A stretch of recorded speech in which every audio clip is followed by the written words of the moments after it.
Another day passes, and it's time for the club meeting already. I've gotten a little more comfortable here over the past couple days. Entering the club room, the usual scene greets me.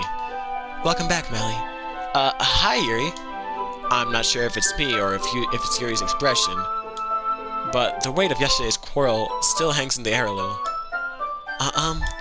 Yuri glances over her shoulder, looking around the room. Natsuki is reading manga at a desk, and surprisingly, Monica isn't here yet. Suddenly, Yuri takes my arm and pulls me to the corner of the room. About yesterday, I really did need to apologize. Nothing like this has ever happened before, and something just came over me, I guess. I wasn't acting mentally sound. Please do not think we're usually like this. Not just me, but Natsuki as well. Yuri, I'm happy that you're considerate enough and apologized. You don't have to worry too much. Even though it's only been a couple days, I could tell something was off yesterday. Maybe we were just a little extra sensitive because it was our first time sharing poems. But whatever it was, it didn't make me think any less of you. I had already decided that there's no way you could be a bad person, and now that you're apologizing, I know you really didn't mean it. Mally, don't say those kinds of things so frankly. They make me a little too happy. I'm really glad that you're such an understanding person. And I'm really glad you joined this club. Everything's a little brighter with you and around, and... sorry, what am I saying right now? Hey, have you guys seen Monica? No, I haven't. I was also kind of wondering where she was. Man, Yuri, I'm guessing you haven't either? Yuri is clearly taken aback by how calmly Natsuki is addressing her. No, I haven't. Jeez, this isn't like her at all. I know it's stupid, but I can't help but worry a little bit. What? Why are you looking at me like that? Natsuki, about yesterday. I just wanted to apologize. I promise I didn't mean any of the things I said, and I'll do my best to stay under control from now on. So, Yuri, what the heck are you talking about? Did you do something yesterday? Huh? Jeez. When I was on your mind, I'm sure it was nothing. I don't remember anything bad happening. You're the type of person who worries too much about the little things, aren't you? But... I'll accept your apology anyway, if it helps you feel better about it. Besides, it's kind of cute. It's kind of nice to hear, since I was always afraid you'd secretly hate me or something like that. No, not at all. I don't hate you. Well, you're kind of weird, but I don't hate you either. Natsuki turns to me. You're still in trial, though. Hey! Suddenly, the door swings open. Sorry, I'm super sorry. There you are. I didn't mean to be late. I hope you guys weren't worried or anything. Nah, Natsuki was. I was not! What took you so long anyway? Well, my last period was study hall. To be honest, I kinda just lost track of time. That makes no sense, though. You would have heard the bell ring at least. I must not have heard it because I was practicing piano. Piano? I wasn't aware you played music as well, Monica. Don't give me more credit than I deserve. I guess I've been practicing for a while, but I'm still not really good yet. Still, that must require a lot of dedication. So I'm still impressed. Aw, well thanks, Yuri. You should play something for us sometime. Monica looks at me. Well, I'm working on writing a song, but it's not quite done yet. Maybe once I get a little bit better, I will. That sounds cool. I look forward to it. Is that so? In that case, I won't let you down, Mally. Monica smiles sweetly. I didn't mean any pressure or anything like that. Don't worry. I was hoping that I could share with you anyway. I guess that's why I've been practicing so much recently. I see. I'm not sure if Monica was referring to the whole club or just me. In that case, best of luck. Thanks. So I didn't miss anything, did I? Not really. I choose not to bring up that bring up anything that the three of us talked about. Besides, Natsuki has already run off into the closet. Mally, since your compliments put me in a good mood, I was wondering if you'd like to spend some time together today. I mean in the club. I suppose so.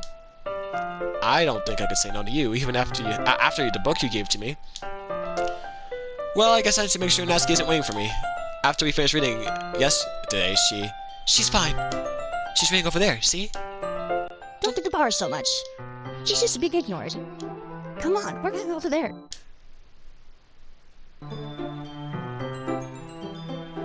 What's the story about anyway? Well... I look at the cover of the book. The book is titled Portrait of Markov. There's an ominous-looking eye symbol on the front cover. Basically, it's about this religious camp that turned into a human experiment prison. And the people trapped in there have this trait that turns them into killing machines that lust for blood. But the facility gets even worse. They start selectively breeding people by cutting off their limbs and fixating them to. Oh, that might be a bit of a spoiler. But anyways, I'm really into it. The book, I mean. Not the thing about the limbs. It's kind of dark, isn't it? Yuri made it sound like it's gonna be a nice story, so that dark turn came from nowhere. Are you not a fan of that sort of thing, Mally? No, it's not that. I mean, I can definitely enjoy those kinds of stories, so don't worry. I hope so.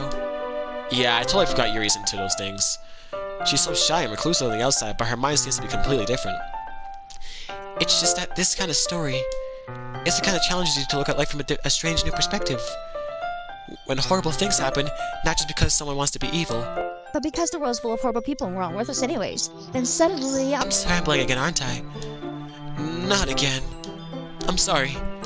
Hey, don't apologize. I haven't lost interest or anything. Well, I guess it's alright then. But I feel like I should let you know I have this problem. When I let things like books and writing fill my thoughts, my whole body gets incredibly... I forget to pay attention to the other people. So I'm sorry if I end up saying something strange. And please stop me if I started talking too much.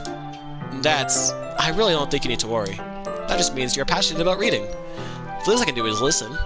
It's a literature club after all. That's true.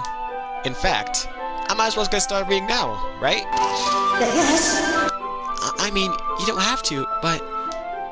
What are you saying? Let me just get the book. I quickly retrieve the book that I just put in that I had to put in my bag. Alright, it's fine if I sit here, right? I slip into the seat next to Yuri's. Yeah. Are you sure? You seem a little apprehensive. I'm sorry. It's not that I don't want you to. It's just not something I'm used to. That is, reading in company with someone. I see. Well, just tell me if I'll end up distracting you or anything. Alright. I open the book and start the prologue. I soon understand what Yuri means about reading in company. It's as if I can feel her presence over my shoulder as I read. It's not particularly a bad thing. Maybe a little distracting, but the feeling is somewhat comforting. Yuri's in the corner of my eye. I realize she's not actually looking at her own book. I glance over. It looks like she's reading from my book instead. Sorry! I was just bathing in the body of your body. Well, you don't really need to apologize, right? You don't need to apologize. I do. I don't really mean to. Sorry. I mean... Here, this should work, right? I slam my desk until it's up against Yuri's and hold my book more between the two of them. I suppose so. Yuri timidly closes her own copy. Once we each lean in a bit, our shoulders are almost touching. It feels like my left arm is in the way, so I instead use my right hand to hold the book open. I guess that makes it difficult to turn the page. Here. Whoa, wow. This is nice. Yuri takes her left arm, and holds the left side of the book between her thumb and forefinger. I do the same with my right arm on the right side of the book. That way, I turn a page and Yuri slides it under her thumb after it flips to the other side. But in holding it like this, we're huddled even closer together than before. It's actually kind of distracting me. It's as if I can feel the warmth of Yuri's face, and she's in the corner of my vision. Are you ready? To turn the page? Sorry. I think I got a bit distracted for a second.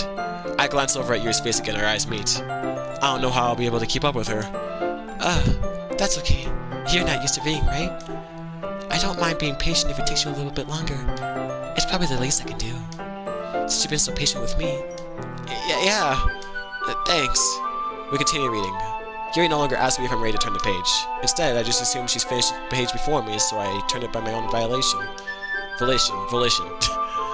We continue the first chapter in silence. Even so, turning to each page almost feels like an intimate exchange.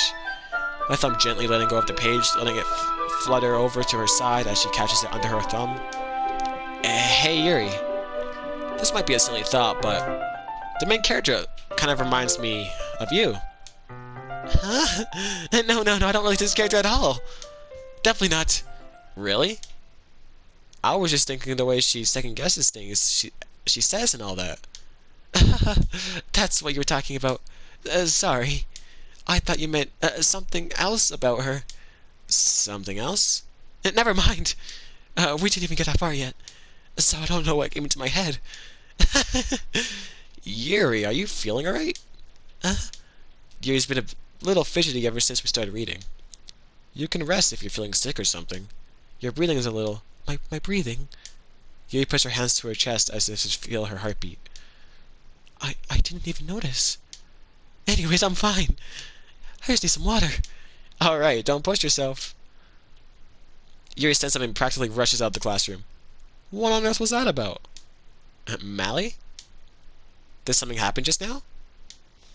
I have no idea.